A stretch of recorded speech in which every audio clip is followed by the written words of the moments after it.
What would you do if your own father publicly disowned you at his retirement party in front of 200 guests? And what if the person who stood up to defend you wasn't who you expected? This is the story of how I lost a father, gained a sister, and discovered something about family that changed everything. You're not going to believe what happened next. Hi, I'm Emma. I'm 31 years old, and my father disowned me in front of 200 guests at his retirement gala. Picture this: the Wellesley Club ballroom crystal chandeliers casting golden light across marble floors. My father, Mark Carlisle, stands at the mahogany podium in his perfectly tailored navy suit. The man who built his career as senior executive vice president at one of the East Coast's most prestigious banks. The man who raised me to believe that success was everything and I was nothing. He lifts his champagne glass, that familiar, confident smile spreading across his face. The same smile I'd spent 31 years trying to earn. 200 of Boston's financial elite fall silent, waiting for his words. Ladies and gentlemen, his voice booms through the microphone. After 43 years in banking, I'm proud to say my greatest achievement isn't the deals I've closed or the companies I've saved. It's the legacy I leave behind. Say, he pauses, his eyes scanning the crowd before landing on my brother Lucas at table 3, then my sister Rachel at table 5. My real children have made me proud. Lucas redefining corporate law, Rachel saving lives every day as a neurologist. His voice grows warmer, prouder.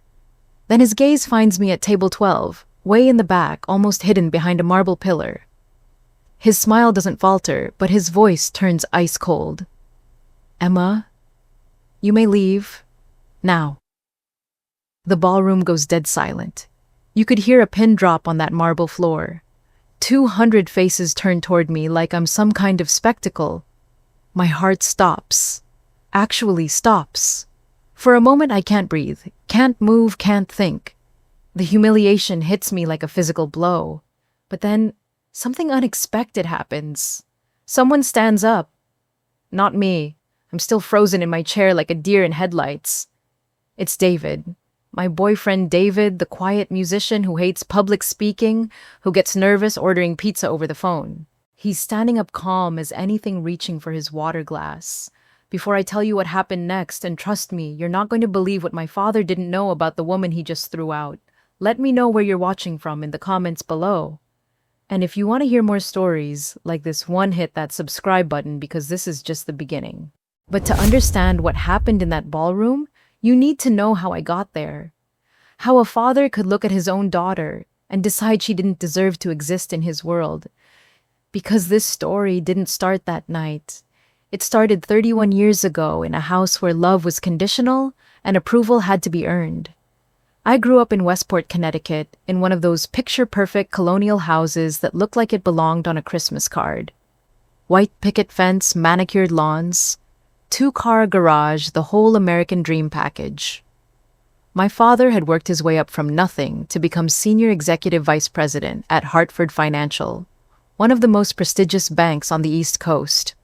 Our house was his trophy proof that Mark Carlisle had made it. But inside those perfectly painted walls, it was a different story entirely. Everything had to be flawless. The furniture arranged just so the grades straight A's, the achievements trophy-worthy, the children. Well, the children had to reflect the Carlisle brand of excellence. My father wasn't just successful. He was obsessed with success. He measured everything in profit margins and market shares. He wore $1,000 suits to work and expected his family to be just as polished, just as impressive, just as worthy of the Carlisle name. There was no room for mistakes in Mark Carlisle's world, and definitely no room for dreamers. My mother, June, was the complete opposite.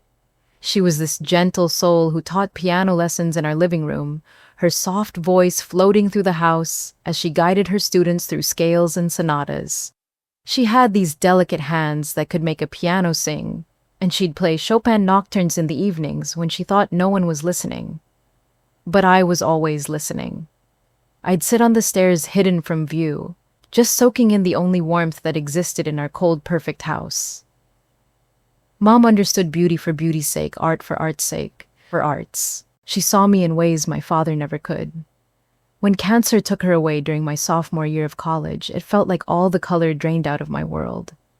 Then there were my siblings, Lucas and Rachel, the golden children, the ones who made sense in my father's perfectly ordered universe.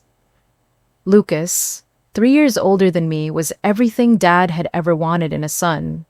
Tall, confident, natural athlete, straight A, student who went on to Harvard Law and now makes partner-level money defending corporate mergers.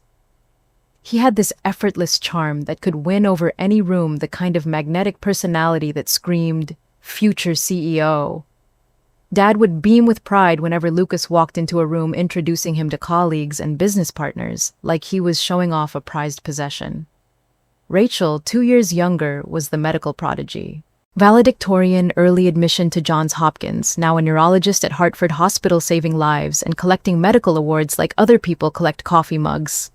She had Dad's drive and Mom's compassion, the perfect combination that made her untouchable in his eyes. Rachel could do no wrong, and believe me, she knew it.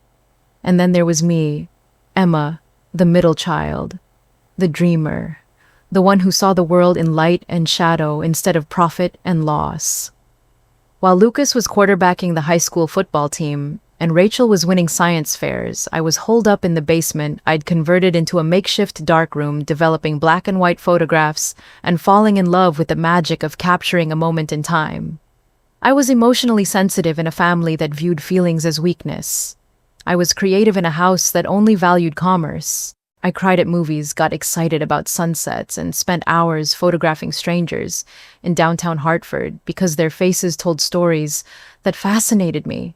In the Carlisle household, I was an anomaly, a glitch in the system, the one who didn't quite fit the mold. I remember when I was 13, I'd been working on this photography project for weeks. There was this elderly man who came to the town square every afternoon to feed the pigeons, and something about him captured my imagination. He had these weathered hands and kind eyes, and the way he scattered breadcrumbs with such gentle precision told a whole story about loneliness and hope, and finding purpose in small acts of kindness.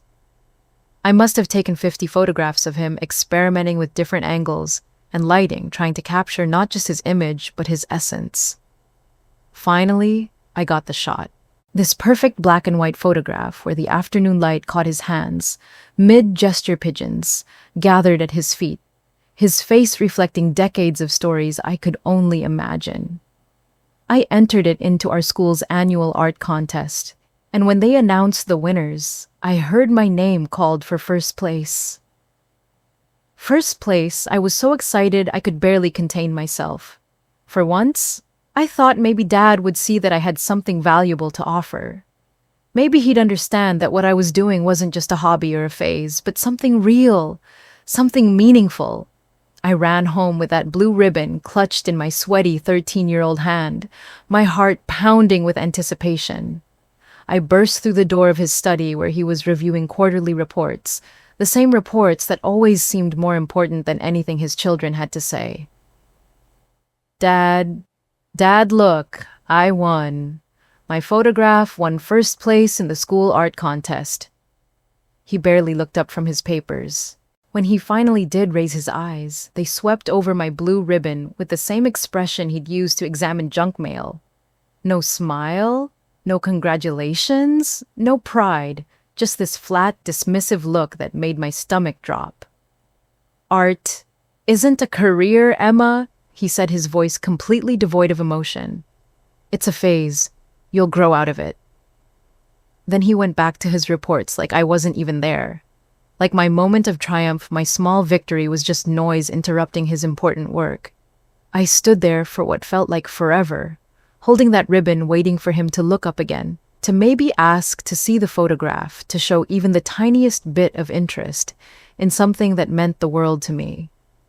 But he never did. That night, I took down every photograph I'd hung in my bedroom and shoved them in a box under my bed. I stopped talking about my darkroom adventures at dinner. I learned to keep my excitement about light and composition and storytelling to myself because in the Carlisle house, my passions were just noise. But here's the thing that haunted me for years. Part of me believed him. Part of me started to think that maybe my dreams were just childish fantasies. Maybe I was just a phase that would eventually disappear like he seemed to hope I would. That's what happens when you grow up feeling invisible in your own family. You start to wonder if maybe you really are as forgettable as they make you feel. But sometimes life has a way of surprising you when you least expect it. Sometimes it sends you exactly what you need, disguised as an argument in a coffee shop on a random Tuesday afternoon. I was 25, barely scraping by in Hartford's Arts District. After college, I'd moved into this tiny studio apartment above a vintage bookstore, working 3 part-time jobs just to make rent. Mornings at a photography studio downtown, afternoons walking dogs for busy professionals, evenings editing wedding photos for a freelance company that paid me $20 per album. It wasn't glamorous, but it was mine. I'd gotten into the habit of spending my free time at Grind Coffee, this little cafe that had become an unofficial hangout for Hartford's struggling artists. The owner, Maria, was this amazing woman who let people like me nurse a single cup of coffee for hours while we worked on our laptops or sketched in notebooks. The walls were covered with local artwork, and there was always this buzz of creative energy that made me feel less alone in my dreams. That particular Tuesday, I was sitting at my usual table by the window, browsing through this vintage Ansel Adams photography collection I'd found at the used bookstore downstairs. I was completely absorbed in his landscape work, studying the way he captured light and shadow in those incredible black and white prints, when this voice from the next table interrupted my concentration. "You know, everyone talks about Adams's landscapes," the voice said, "but his portraits are what really get me. Look at this one." I looked up, ready to politely brush off another guy trying to mansplain photography to me. It happened more often than you'd think. Men assuming that because I was a young woman looking at art books, I must need their expert commentary. But when I saw who was speaking, something made me pause. He was pointing to a photograph in his own book, this black and white shot of an elderly woman's weathered hands folded in her lap. The guy himself was probably around my age, with dark brown hair that kept falling over his forehead, and these genuinely kind eyes behind wire-rimmed glasses. He was wearing a faded Radiohead t-shirt and looked like he actually cared about what he was saying, not like he was just trying to impress me. "You can see her whole life story in those fingers." He continued, his voice soft and thoughtful. "Every hardship, every joy, every moment of strength she's had to find. Adams captured something deeper than just an image there." I closed my book, slightly studying him. "Actually," I said, surprised by my own boldness, "I think his portraits are overrated." His eyebrows shot up, but instead of looking offended, he seemed genuinely curious. "Really? Why?" "Too much focus on suffering, not enough on resilience." I continued, warming to the topic. "Everyone looks at that woman's hands and sees hardship, sees the wear and tear of a difficult life. But look at how she's holding them. There's strength, there's dignity, there's this quiet power in the way she presents herself to the camera. Adams captured the pain but missed the triumph." Instead of getting defensive or mansplaining why I was wrong, his face lit up with this amazing smile. "You're absolutely right. I never thought about it that way before. The composition does focus on the weathering, doesn't it? But you're right, Mawat, her posture. There's something almost regal about how she's sitting." He closed his own book and extended his hand across the space between our tables. "I'm David, by the way, and you just completely changed how I'm going to look at portrait photography." "Emma," I replied, shaking his hand and feeling this unexpected flutter of excitement. When was the last time someone had actually listened to my opinion about art? When was the last time someone had seemed genuinely interested in what I had to say? "Can I ask what you do?" David said, settling back in his chair like he had all the time in the world to hear my answer. "I'm a photographer," I said, then immediately felt the need to qualify it. "Well, trying to be. I work a bunch of random jobs to pay the bills, but photography is what I really want to do." "What kind of photography?" And just like that, we were deep in this incredible conversation about art and life and everything in between. Turns out, David was a musician. He played guitar and wrote songs performing at open mic nights around the city. He had this soft-spoken way of talking that made you lean in to hear him better, and these thoughtful pauses where you could tell he was really considering what you'd said before responding. What struck me most was how he talked about his music. He didn't dismiss it as a hobby or apologize for not being practical. He spoke about songwriting the way I felt about photography, like it was essential, like it was how he made sense of the world. While my family saw his music as just something you do until you get a real job, David understood that art wasn't about making money. It was about making meaning. We talked for 3 hours that first day, about photography and music, about growing up feeling different, about the way light changes throughout the day, and how minor chord progressions can make you feel nostalgic for things you've never experienced. When Maria finally started stacking chairs and giving us obvious hints that she wanted to close, I realized I hadn't thought about my father's disapproval, or my siblings' success, or my own inadequacies once during our entire conversation. "Would you maybe want to get dinner sometime?" David asked as we gathered our things. "I know this little Vietnamese place that has the best PO in Hartford, and I'd love to hear more about your photography." That dinner turned into a long walk through downtown Hartford. That walk turned into meeting up the next week. That meeting turned into David showing up to my next dog walking shift with coffee and a homemade sandwich. Slowly, beautifully, we fell in love. But it wasn't the dramatic, sweep you off your feet kind of love you see in movies. It was quieter than that, deeper. It was late-night conversations in his cluttered apartment, surrounded by guitars and music equipment and books of poetry. It was sharing vinyl records we'd found at thrift stores, introducing each other to artists we'd never heard of. It was volunteering together at the community center on Saturday mornings, David teaching kids basic guitar chords while I ran photography workshops for teenagers who'd never held a camera before. David had this incredible way of listening, really listening, like every word you said mattered. When I talked about my photography dreams, he didn't tell me to be practical or suggest I find a backup plan. Instead, he'd ask questions like, "What's stopping you from opening your own gallery?" and actually wait for an answer.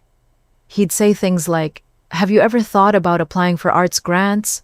and then spend hours helping me research funding opportunities. For the first time in my life, someone believed in me more than I believed in myself. David saw potential in me that I'd been taught to ignore. He saw value in my dreams that my family had dismissed as phases. 2 years into our relationship, after countless conversations about my gallery dreams and David's gentle but persistent encouragement, I finally worked up the courage to take the leap. I had $3,200 in my savings account, every penny I'd managed to scrape together from my various jobs. It wasn't much, but David convinced me it was enough to start. "You don't need a perfect space or unlimited funding," he told me one night as we sat on his fire escape looking out over the city lights. "You just need to begin. The rest will figure itself out." I found this tiny space in an old warehouse building downtown, barely 600 square feet with concrete floors and exposed pipes. The rent was affordable because nobody else wanted it, but I could see its potential.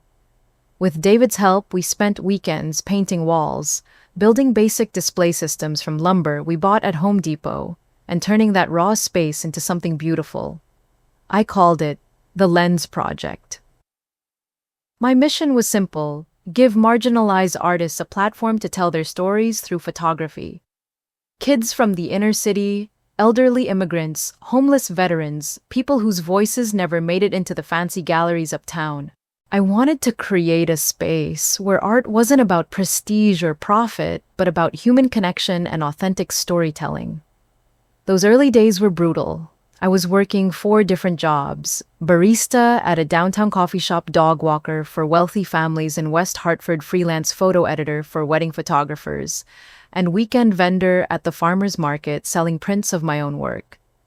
Some months, I had to choose between buying groceries and paying the gallery rent. David would show up with homemade meals and quietly slip $20 bills into my camera bag when he thought I wasn't looking. But slowly, beautifully, the Lens Project started to grow. We hosted our first exhibition featuring photographs by teenagers from Hartford's housing projects, their images telling stories of resilience and hope that the mainstream media never bothered to capture. The local newspaper wrote a small feature about the show, and suddenly people were talking about this little gallery that was doing something different. We started offering free photography workshops every weekend, teaching basic camera skills to anyone who wanted to learn. David would sometimes bring his guitar and play background music during our opening receptions, creating this warm, inclusive atmosphere that made everyone feel welcome. The community center started sending kids our way. Social workers began referring clients who needed creative outlets for processing trauma.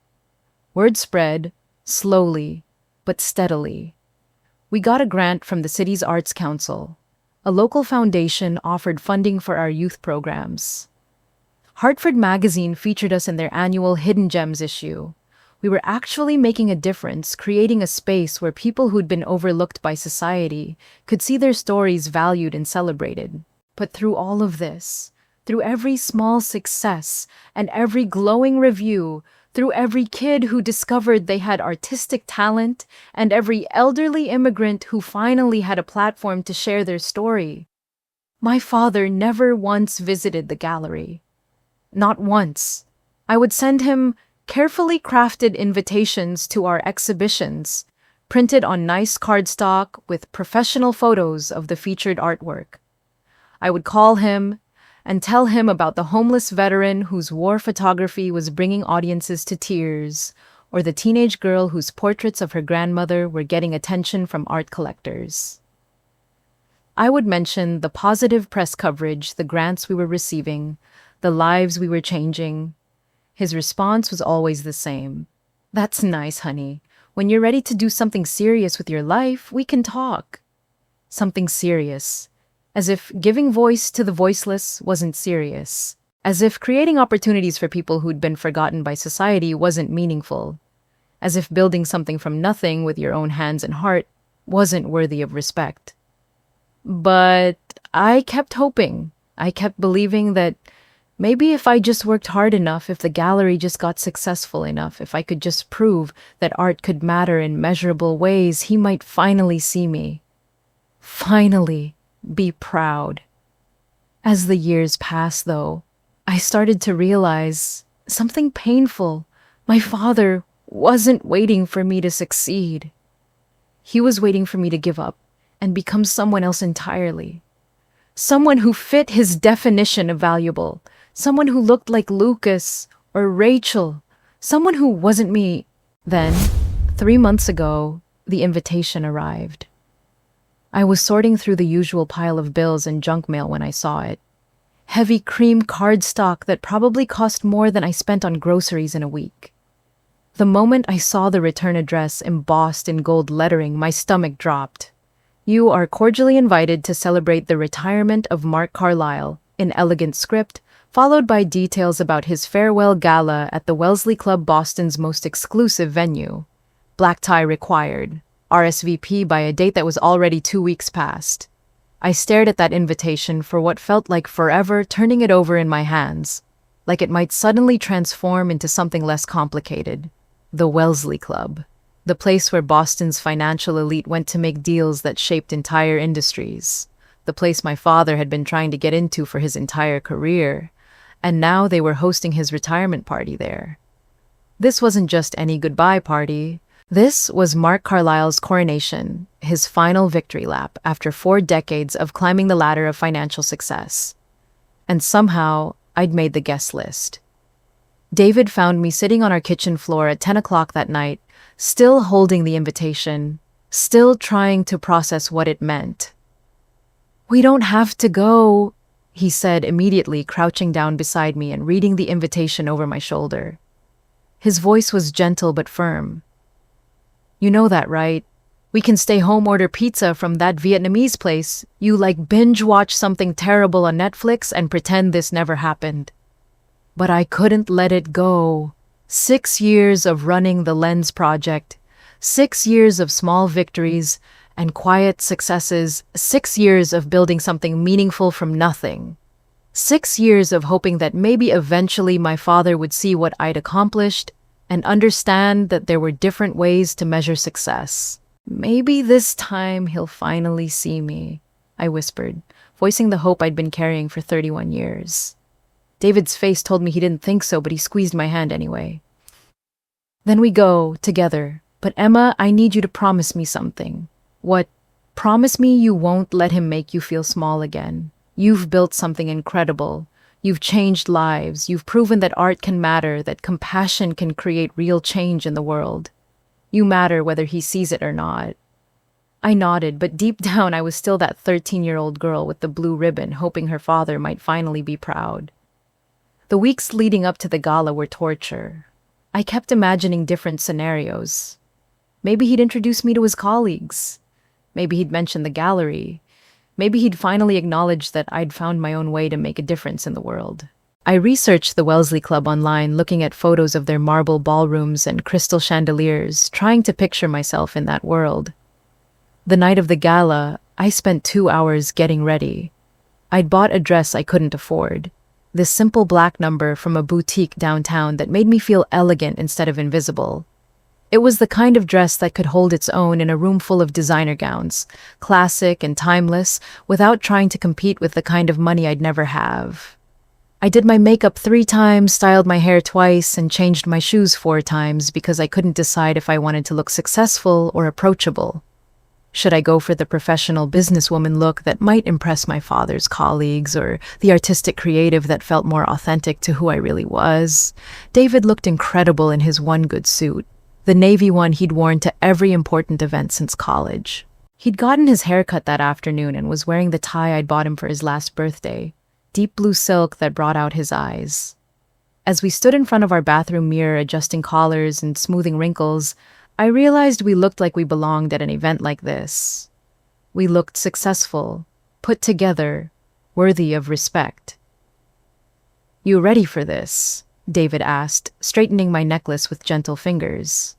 "No," I laughed nervously. "But let's do it anyway."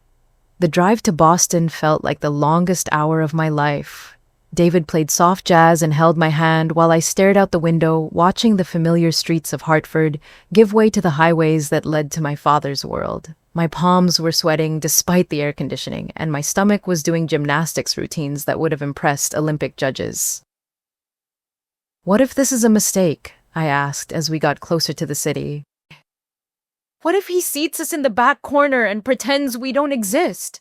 What if I don't fit in with these people?" "Then we leave," David said simply. "We go get burgers at that diner we love and remember that we don't need his approval to know we're living a good life." Pulling up to the Wellesley Club felt surreal. The building itself was this imposing neoclassical structure that screamed old money and older traditions. There was an actual red carpet leading up to the marble steps, photographers snapping pictures of Boston's financial elite as they made their grand entrances. I watched women in designer gowns that cost more than I made in 6 months glide up those steps. Like they were born to it, their jewelry catching the light from the crystal chandeliers, visible through the floor-to-ceiling windows. Men in perfectly tailored tuxedos discussed stock portfolios and merger deals while their wives air-kissed and complimented each other's outfits. This was a different world entirely. A world where a single piece of jewelry could fund my gallery for an entire year, where the wine they served as an afterthought probably cost more than my monthly rent. "Emma," David said, softly squeezing my hand. "You belong here just as much as anyone else. You've earned your place in this room." I watched Lucas work the crowd, like he owned the place, shaking hands with VPs and senior partners, that confident Carlyle smile that came so naturally to him. He looked completely at home among these people, speaking their language of profit margins and quarterly projections. I could see him gesturing animatedly to a group of men in expensive suits, probably telling some story about his latest legal victory. Rachel was holding court near the champagne fountain, showing off her engagement ring to a cluster of admirers while discussing her latest medical research. The massive diamond caught the light as she gestured, and I could hear fragments of conversation about pioneering surgical techniques and groundbreaking publications. People kept congratulating her on both her professional achievements and her upcoming wedding to another successful doctor. And there was David and me, trying not to look as out of place as we felt, like two regular people who'd accidentally wandered into someone else's life. When we checked in at the reception table, the woman with the guest list had to search for several minutes to find our names. Here we are, she said, finally handing us our table assignment cards. Table 12. My heart sank before I even looked at the seating chart. Table 12 was way in the back of the ballroom, practically hidden behind a marble pillar. While Lucas was seated at table 3 with the company executives and Rachel held court at table 5 with the medical professionals and their spouses, we were relegated to the furthest corner with distant cousins, plus ones, and people who clearly weren't part of the inner circle. The message couldn't have been clearer. You're here because you're technically family, but just barely. You're an obligation, not an honor. We made our way through the ballroom, and I tried not to gawk at the opulence surrounding us. Crystal chandeliers that probably cost more than most people's houses cast rainbow patterns across marble floors, so polished you could see your reflection. The string quartet was playing Vivaldi from a raised platform, their music floating over conversations about vacation homes in the Hamptons and yacht clubs in Martha's Vineyard. Our table was exactly as disappointing as I'd expected. We were seated with my father's brother, Uncle Jim, and his wife, who I hadn't seen in probably 5 years, plus some distant cousins and their spouses, who seemed just as confused about why they were there as we were. Emma, Uncle Jim stood up as we approached, giving me a warm hug that felt genuine. Look at you. I keep hearing about this gallery of yours from your mother's sister. Sounds like you're doing amazing things. At least someone in the family had been paying attention. We made small talk with our table mates, and I found myself relaxing slightly. These were good people, normal people who asked real questions about my work and seemed genuinely interested in the answers. But I kept glancing toward the front of the room where my father was holding court at the head table. He looked distinguished in his perfectly tailored tuxedo silver hair gleaming under the spotlights, every inch the successful executive saying goodbye to a legendary career. Important people kept approaching his table, shaking his hand, patting his shoulder, offering congratulations, and telling stories about deals they'd made together. This was his world. Marble floors and crystal chandeliers, string quartets and 5-course meals, conversations about private jets and corporate acquisitions. This was the life he'd built, the success he'd achieved, the legacy he was celebrating. And I was watching it all from table 12 behind a marble pillar, wondering if he even remembered I was there. Dinner was a 5-course affair that probably cost more per plate than I spent on food in a month. Lobster bisque, Caesar salad filet, mignon with truffle butter, some kind of elaborate dessert that looked more like art than food. I picked at each course, too nervous to really taste anything, watching my father command attention from his place at the center of it all. As the evening progressed, I kept stealing glances around the ballroom, taking in the sheer scale of wealth and power represented in that room. These were the people who made decisions that affected thousands of jobs, millions of dollars, the economic future of entire regions. And they were all here to honor my father, to celebrate his contributions to their world. When dinner ended and the servers began clearing plates, I felt that familiar knot in my stomach that I'd carried to every family gathering for 31 years. That toxic mixture of desperate hope and certain disappointment. The feeling of a little girl who still believed that maybe this time, maybe if she just sat quietly and smiled pretty, her father might finally notice her. The lights dimmed slightly, and a spotlight illuminated the podium at the front of the ballroom. Mark Carlyle rose from his chair to thunderous applause, adjusting his tuxedo jacket with the confidence of a man who'd commanded boardrooms for 4 decades. He approached the microphone with the measured steps of someone who knew every eye in the room was on him, who understood that this moment was the culmination of everything he'd worked for. The applause continued for what felt like forever before he raised his hand for silence. Ladies and gentlemen, his voice carried easily through the sound system, rich and authoritative. Thank you for being here tonight. When I started my career 43 years ago as a junior analyst, I never imagined I'd end up standing in this room, surrounded by so many of the brilliant minds that have shaped American finance. More applause. I found myself leaning forward slightly, my hands gripping the edge of the table. Tonight marks the end of one chapter and the beginning of another. For 4 decades, I've had the privilege of working in financial services, of building something meaningful, of contributing to the economic foundation that makes our society strong. I've been part of mergers that created jobs, acquisitions that saved failing companies, investment strategies that secured retirements for millions of Americans. He paused, surveying the room, with the satisfaction of a man who knew he'd earned every accolade, every handshake, every moment of respect. But before I talk about my future plans, he continued, his voice taking on a more personal tone.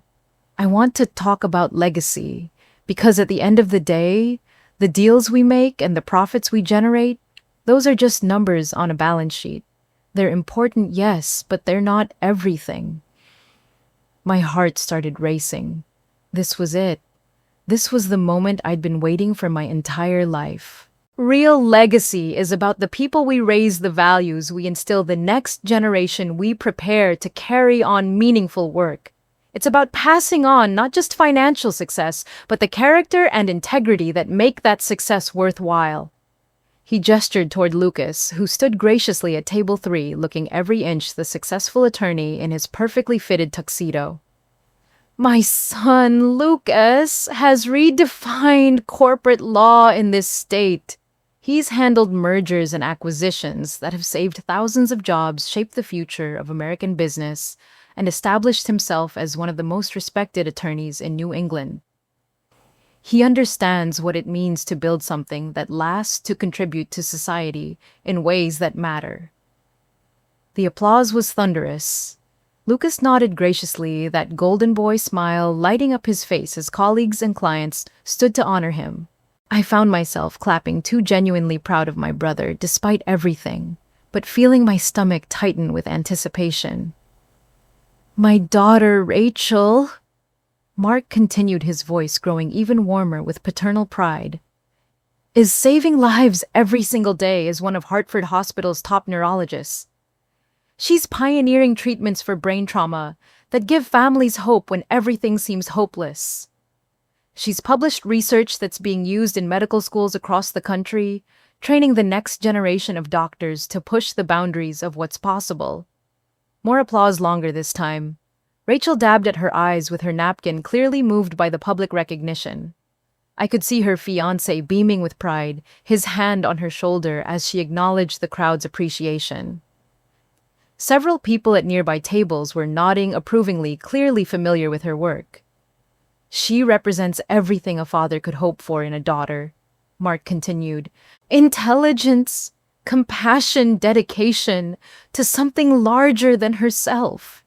She's proof that the values June and I tried to instill in our children can flourish in the next generation. Then he paused, his eyes scanning the ballroom until they found me at table 12. My heart was pounding so hard I thought everyone could hear it. This was it. This was the moment he would finally acknowledge what I'd built, who I'd become, what I'd accomplished against all the odds he'd stacked against me. You know, he said, his voice taking on a different tone, harder, more precise. Real legacy lies in children who reflect your values, who understand what it means to contribute something meaningful to society, who choose careers that actually matter. I held my breath, my entire body tense with anticipation. After 6 years of running the Lens Project, after all the lives I'd touched and the difference I'd made, surely he could see that my work mattered too. Lucas and Rachel have made me proud beyond words. They've built careers that count, lives that have real impact, legacies that will outlast them and benefit countless others. Another pause, longer this time. The ballroom was completely silent, 200 people hanging on his every word. I could feel sweat beading on my forehead despite the air conditioning. Emma, time seemed to stop. Every eye in that ballroom turned toward me like spotlights, and I felt like I was standing naked in front of a firing squad. I sat up straighter, my hands still gripping the table, my heart hammering against my ribs so hard I was afraid it might stop entirely. This was it. After 31 years of waiting, of hoping, of believing that maybe someday he'd see me as worthy of his respect. This was the moment. "Emma, you may leave now."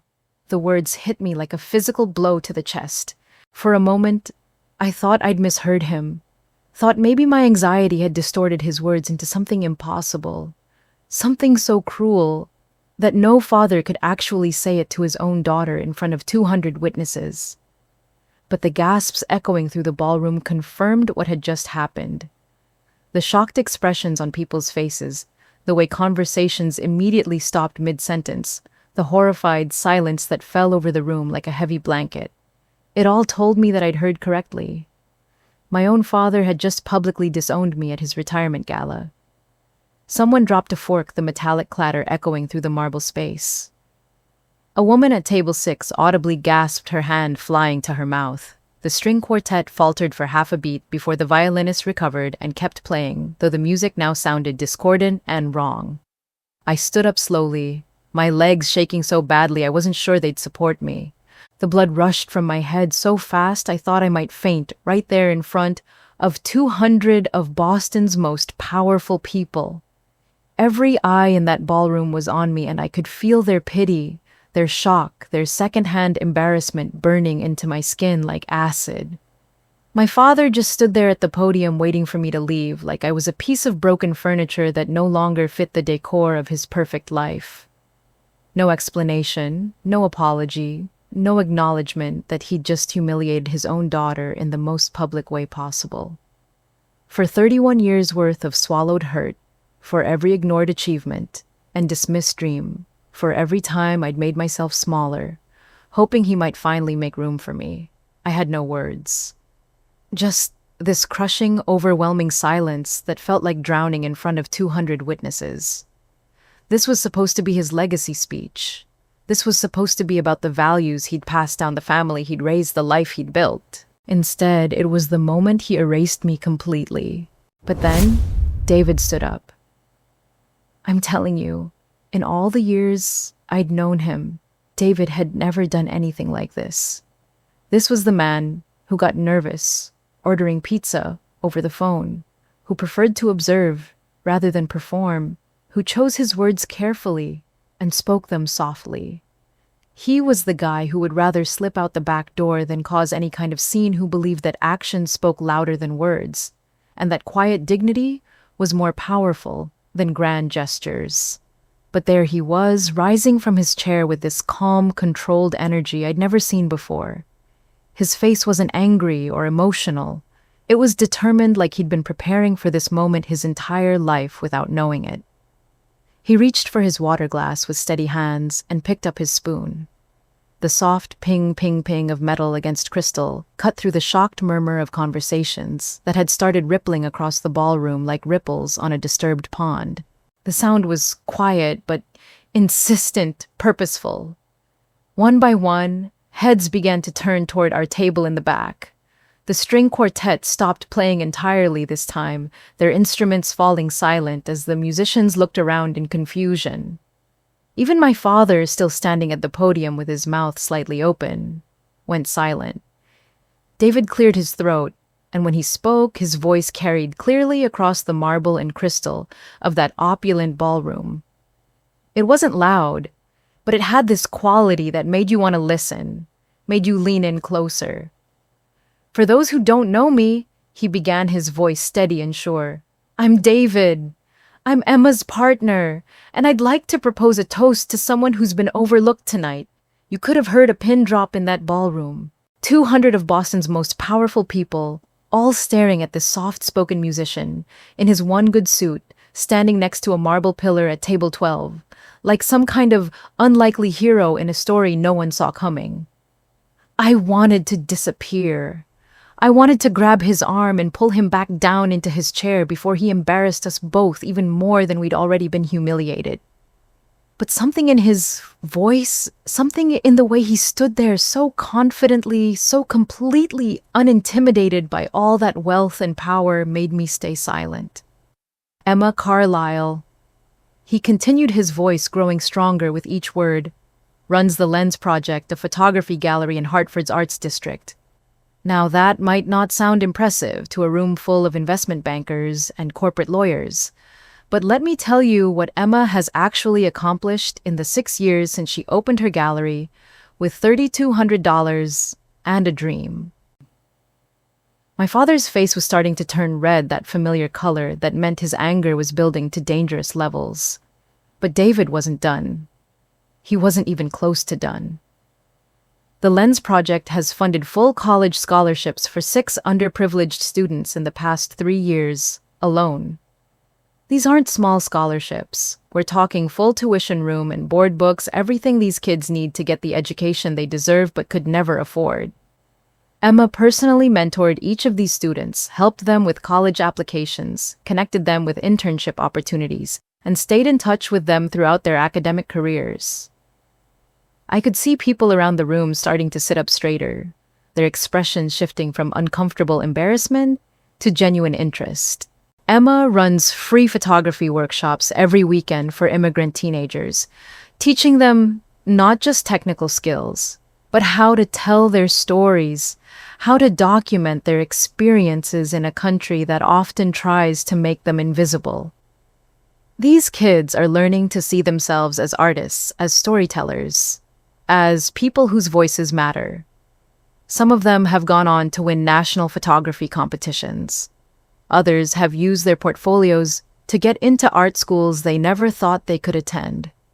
David paused, letting that sink in his eyes, scanning the crowd with quiet confidence. Last month, Emma organized an exhibition called Faces of Resilience that featured homeless veterans sharing their stories through photography. It took her 6 months to build trust with these men and women, to convince them that their experiences mattered, that their perspectives deserved to be seen and heard. The show raised $43,000 for local shelters and mental health services. Murmurs started spreading through the crowd, but they sounded different now. Interested, impressed even. I could see people whispering to each other, nodding as they processed what David was telling them. The Hartford Courant called it a masterpiece of compassion and artistry. The governor's office sent a representative to the opening. 3 of the featured artists have since found permanent housing and steady employment. One of them, a Vietnam veteran named Robert, hadn't spoken to his estranged daughter in 15 years. After seeing his photos in the exhibition, she reached out. They're rebuilding their relationship now.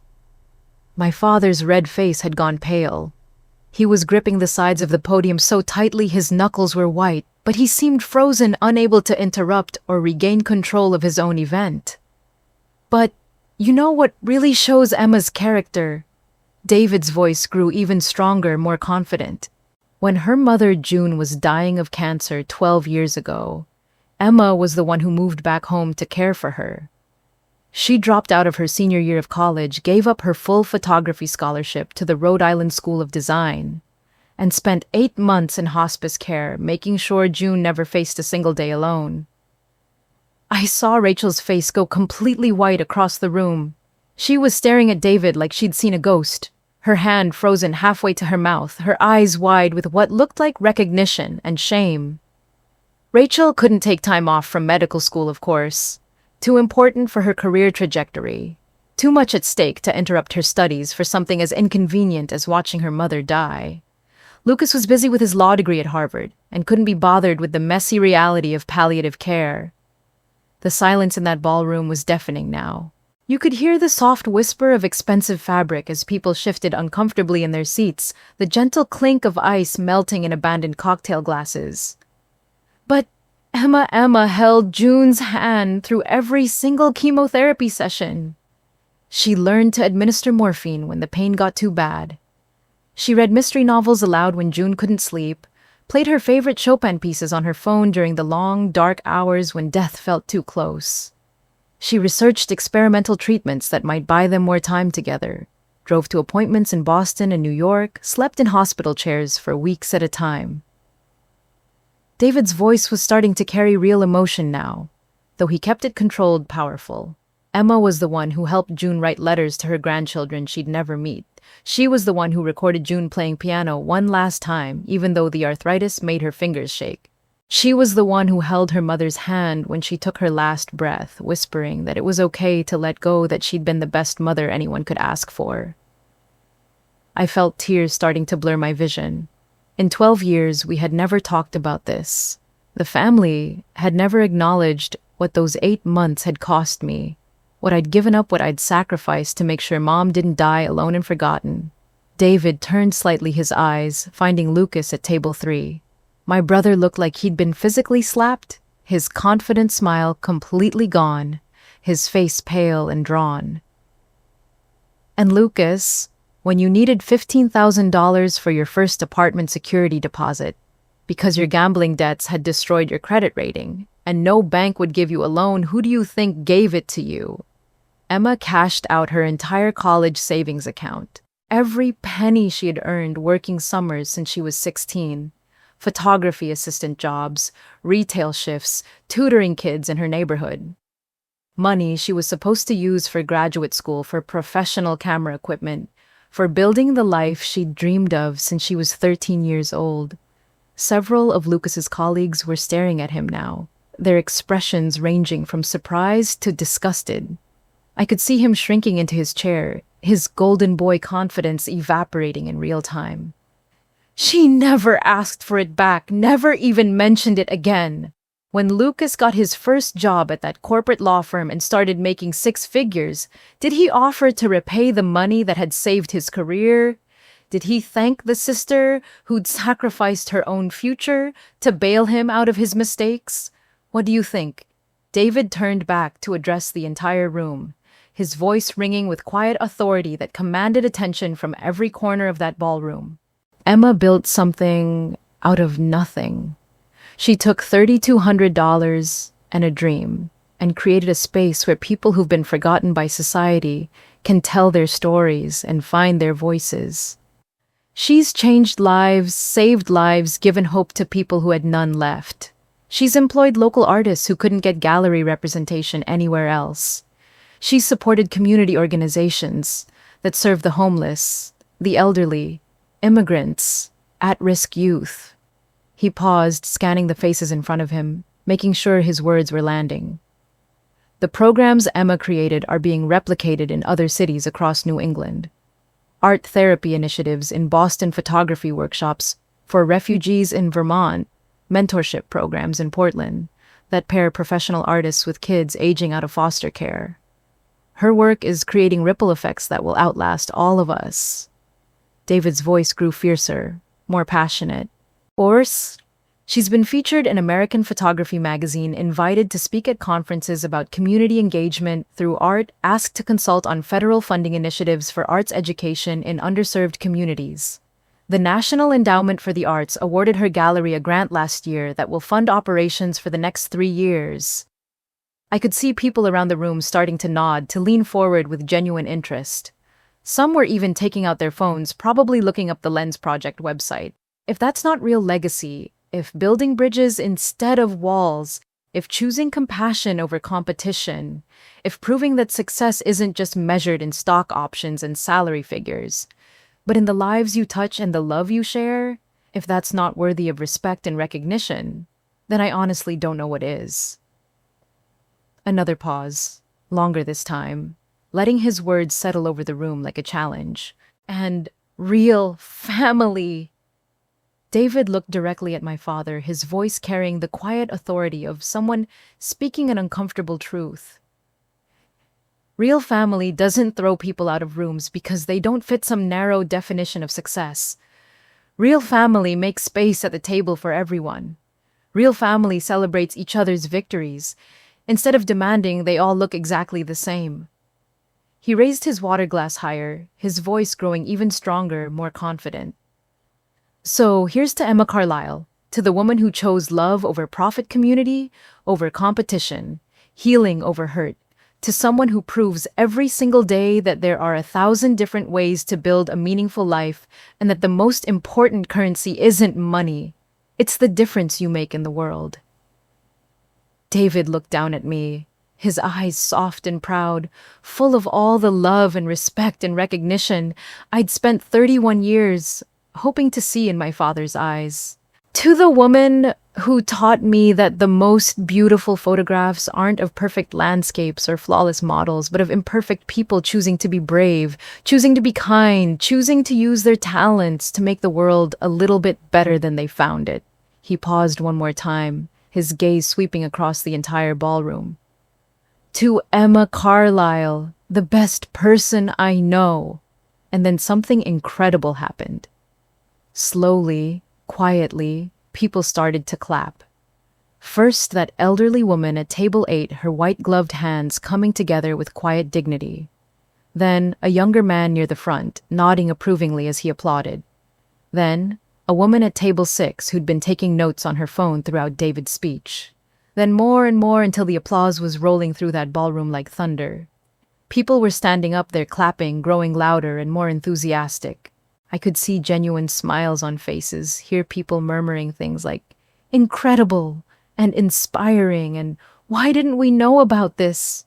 Even some of my father's closest colleagues were applauding, looking at me with newfound respect and interest. A woman I didn't recognize was wiping tears from her eyes. Several people were still on their phones, clearly sharing what they'd just heard. My father just stood there at the podium, his carefully prepared speech forgotten, his perfect evening completely derailed, watching 200 of Boston's most influential people give a standing ovation to the daughter he'd just tried to erase from his legacy. For the first time in my life, I felt completely, genuinely seen. The applause was still echoing when the tension in that room became almost unbearable. My father's face had gone from red to purple, his hands gripping the sides of the podium so tightly his knuckles were white. You could practically feel his anger radiating across the ballroom, this fury that his perfect evening, his carefully crafted legacy speech had been completely derailed by a musician with a water glass and too much truth. David was still standing still, holding his glass, when something happened that I never, ever would have expected. Rachel stood up. My sister Rachel, the perfect daughter, the neurologist who never rocked boats or challenged authority, rose from her seat at table 5. She was shaking slightly. I could see it even from across the room, but her voice when she spoke was clear and steady. David's right. Just 2 words, but they hit that ballroom like a bomb going off. Every head swiveled toward her, including my father's. The look of shock on his face was something I'll never forget. Rachel took a shaky breath, her hands trembling as she smoothed down her dress. I've spent my entire life terrified of disappointing Dad. Terrified of not being perfect enough, smart enough, successful enough. I chose medicine not because I loved it, but because I knew it would make him proud. Her voice grew stronger with each word. And you know what the irony is. While I was busy trying to be the perfect daughter, Emma was busy being the perfect person. She turned to look at me across that crowded room, tears starting to pool in her eyes. When Mom was dying, I told myself I couldn't leave medical school. I convinced myself that my education was too important, that I was doing something bigger than just family. But the truth is, I was a coward. I was too scared to watch our mother slip away, too weak to face that kind of pain. The ballroom was dead silent now. You could hear the soft clink of ice in abandoned cocktail glasses, the rustle of expensive fabric as people shifted uncomfortably in their seats. Emma wasn't weak, Rachel continued, her voice breaking slightly. Emma was brave. She's always been brave. While I was hiding behind textbooks and hospital schedules, she was holding Mom's hand through chemotherapy. She was the one who made sure Mom never felt alone or forgotten. She was the one who sang her to sleep on the nights when the pain was too much. I felt tears starting to blur my vision. In 12 years, we had never talked about this. Never acknowledged what had really happened during those 8 months. And tonight, Rachel's voice grew fiercer. Tonight, Dad tried to erase her, pretend she didn't exist because her success doesn't look like his version of success. But Emma's the strongest person I know. She's the bravest one here. And I'm sorry, Emma. I'm so sorry for not saying that sooner. The crowd was stunned into complete silence. Some people were nodding, a few wiping away tears of their own. Others were staring down at their plates, clearly uncomfortable with this level of raw honesty at what was supposed to be a celebration. But I could see a few people starting to clap again, slowly, respectfully. An elderly woman at table 9, a middle-aged man near the bar. Even some of my father's colleagues were looking at Rachel with something that looked like respect. My father just stood there speechless for maybe the first time in his life. I stood up too, David immediately taking my arm. We didn't say goodbye to anyone. We didn't make a scene or a dramatic exit speech. We just walked together past tables full of Boston's elite, who suddenly couldn't quite meet our eyes. As we made our way toward the ballroom doors, I felt a gentle touch on my shoulder. I turned to see an older gentleman, someone I didn't recognize, wearing a perfectly tailored tuxedo with a kind smile. He leaned in close and whispered, "Your gallery sounds wonderful, dear. You should be very proud." Then he nodded once, a small gesture of approval that somehow meant more than all the applause in the world. David and I walked out of the Wellesley Club into the cool Boston night, leaving behind the crystal chandeliers, the designer gowns, and the life I'd spent 31 years trying to fit into. For the first time in my entire life, I felt completely, genuinely free. When we got home that night, I completely fell apart. I'm talking full-on, ugly crying breakdown on our kitchen floor. 31 years of swallowed hurt just came pouring out of me like a dam bursting. David held me while I sobbed, and through the tears I kept saying the same thing over and over. I've never felt so small and so free at the same time. Because that's exactly what it was. The smallest I'd ever felt, being publicly rejected by my own father in front of 200 people. But also the freest I'd ever been, because for the first time in my life, I wasn't waiting for his approval anymore. I wasn't holding my breath, hoping that maybe this time, maybe if I just tried hard enough, he might finally see me. The spell was broken, and it hurt like hell. But it was also the most liberating pain I'd ever experienced. 3 weeks later, my phone rang. Unknown number. I almost didn't answer, but something made me pick up. "Emma, it's Rachel." Or say, her voice was quiet, tentative, like she wasn't sure I'd want to talk to her. We met for coffee the next day, at this little cafe near Hartford Hospital where she worked. It was awkward at first. 12 years of careful distance doesn't just disappear over lattes, but slowly, carefully, we started to rebuild something that had been broken for way too long. She told me she'd been thinking about Mom constantly since the Gala, remembering things she'd buried under years of medical school and career ambition. I told her about the nights I'd spent reading to Mom when the morphine made her confused, how I'd play her favorite Chopin pieces on my phone when she couldn't sleep. We cried together in that cafe, two sisters finally grieving their mother properly, finally being honest about what those 8 months had really cost both of us. 6 months after the Gala, David and I made a decision that surprised everyone, including ourselves. We packed up our entire life and moved to Portland, Oregon. I'd been offered a partnership opportunity with an established gallery there, plus access to community grants I could never have dreamed of in Connecticut. We launched the Lens Collective, a larger space with 3 full-time employees and programs that reached across the entire Pacific Northwest. We were hosting traveling exhibitions, bringing in artists from all over the country, creating workshops and mentorship programs that were actually changing lives on a bigger scale than I'd ever imagined possible. The local newspapers started calling me Portland's advocate for overlooked voices. I was invited to speak at conferences, to serve on arts council boards, to be part of conversations about community healing and social justice through art. Then came the phone call that changed everything again. TEDx Portland wanted me to give a talk. The topic, Finding Family Healing from Estrangement and Building Your Chosen Community. Standing on that red circle, looking out at an audience of 800 people, I talked about growing up feeling invisible in a house full of expectations.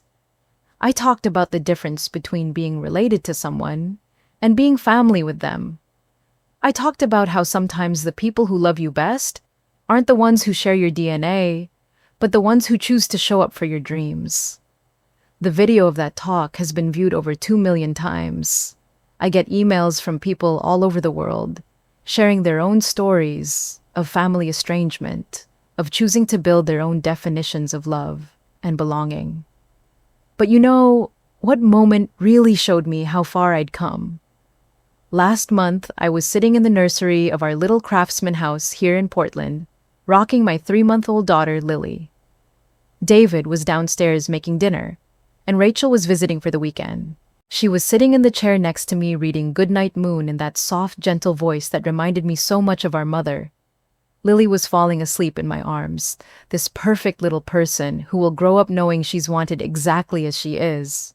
Rachel looked up from the book and smiled at me, and I realized that this quiet moment of chosen family of love without conditions of sisters who chose each other after years of being kept apart. This was what legacy really looked like. My father never called after the gala, never apologized, never acknowledged what happened. Lucas sent a brief text a few months later, but we haven't spoken since. And you know what? I'm okay with that. Because that night at the Wellesley Club, I lost a father who never really saw me anyway, but I found a sister who finally remembered how to be brave. I found a partner who taught me that love means standing up, not sitting down. I found a career that feeds my soul instead of just paying my bills. And most importantly, I found myself. The version of me that doesn't need permission to exist, doesn't need approval to create, doesn't need anyone else's definition of success, to know that my life has meaning. Sometimes, the greatest gift someone can give you is showing you exactly who they are. That night, my father showed me he was someone who would always choose image over love, performance, over authenticity. And I showed myself that I was someone who could walk away from a table that didn't have room for me and build my own table instead. A bigger table, a kinder table, a table where everyone gets to stay for dessert. If you're listening to this, and you've ever felt like you don't belong in your own family, I want you to know something. Family isn't just about who you're born to. Family is about who chooses you, who celebrates you, who makes space for all the messy, imperfect, beautiful parts of who you are. And you deserve that kind of love. We all do. What do you think about Emma's choice to walk away? Have you ever had to choose between family loyalty and your own self-worth? Share your thoughts in the comments below. And if this story touched you, hit that subscribe button for more real stories about courage, healing, and finding your chosen family. Thanks for listening.